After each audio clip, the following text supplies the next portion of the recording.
নিয়ন্ত্রণে আসছে না হামের প্রাদুর্ভাব। আজও ময়মনসিংহ মেডিকেল হামের উপসর্গ নিয়ে একজনের মৃত্যু হয়েছে। আক্রান্ত শিশুর সংখ্যা বাড়ছেই। আরও জানাতে আমাদের সঙ্গে যুক্ত হচ্ছেন নোয়াখালীর ডিএনসিসি হাসপাতাল থেকে সহকর্মী সাদমান রাফিদ। রাফিদ, হাসপাতালে হামে আক্রান্ত কতজন রোগী ভর্তি আছেন তা জানাবেন আমাদের।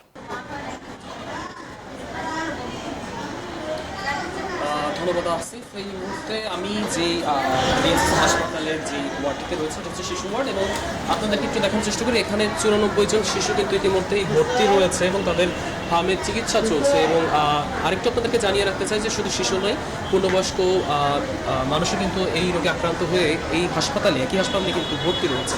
আমরা সকালে এসে এই হাসপাতালে আসলে পরিদর্শন করেছিলাম এবং আমরা দেখেছি মূলত এই হাসপাতালটি একটা সময়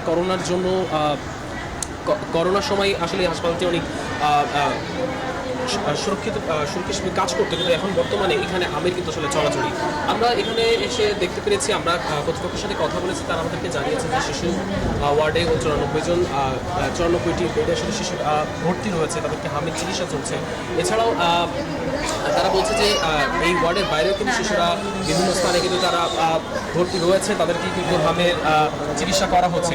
এছাড়া যদি আরেকটু বলার চেষ্টা করে যে এখন পর্যন্ত গেল 24 ঘন্টার যে তথ্য রয়েছে সেই তথ্য অনুযায়ী কিন্তু এখানে প্রায় 500 শিশু কিন্তু ভর্তি রয়েছে। এই ছিল রাজধানীর ডিএনসিসি হাসপাতাল থেকে আমার কাছে সবশেষ তথ্য। ফিরে যাচ্ছে স্টুডিওতে আসিফ। রাফিদ, ধন্যবাদ আপনাকে।